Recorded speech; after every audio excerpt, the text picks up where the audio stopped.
आपकी उम्र उस वक्त 12 या 13 साल की थी जब आपके पिताजी नहीं रहे। आपने कम उम्र में ही काम शुरू कर दिया था, व्यापार शुरू कर दिया था। नाइट कॉलेज में उसमें एडमिशन लिया, पढ़ाई की 10वीं 11वीं 12वीं तक, जो भी अपने 1 2 4 बार पेपर और दिए।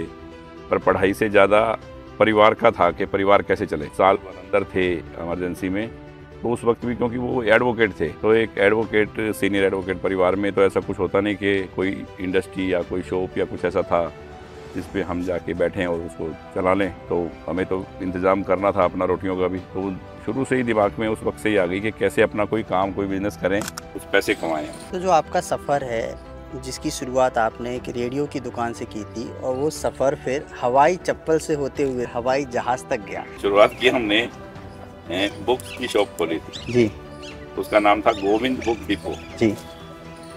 हमने किताबों की दुकान से शुरुआत की, एक छोटी सी शॉप, क्योंकि हमारा जो अभी कैंप ऑफिस है के बाहर हमारी शॉप्स थी और उधर हमारा घर था सारिया बाजार में आर पार। तो मेन दुकानें वो किसी को दे के गए थे फादर पहले, तो उनसे हमने बाद में छोटी सी एक शॉप उसमें खाली थी। उसके बाद में हमने इलेक्ट्रॉनिक्स का काम किया। उसके बाद धीरे धीरे बस ये बिजनेस चेंज करते गए, बहुत से 2-3 काम किए। उसके बाद सीधा ही चप्पल की फैक्ट्री लगाई, पहले हैंडमेड लगाई, कारीगरों से शुरुआत की, यहाँ से कारीगर, लुधियाना से कारीगर, और उसके बाद में कानपुर से।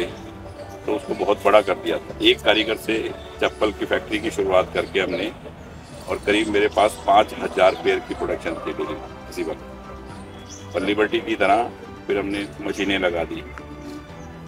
इंडस्ट्रियल एरिया में एक प्लॉट लिया और उसमें हमने मोल्डिंग मशीनें होती हैं वो लगा के, और बैली शूज़, एंकल शूज़ ये बनाने शुरू किया। आप स्थापित व्यापारी थे और व्यापार से राजनीति में आने की क्या और वो बड़ी वजह थी? बड़ी वजह यही थी कि हम जितना कर सकते थे अपने इनकम से, अपना जो, उसके अलावा कुछ काम ऐसे थे यहाँ के इलाकों में जो सरकार से ही हो सकते हैं। तो इसी सोच के साथ हमने ये फैसला लिया कि सरकार में सिरसा की जनता का हिस्सा डालकर और फिर सरकार से यहाँ के काम करवाएं।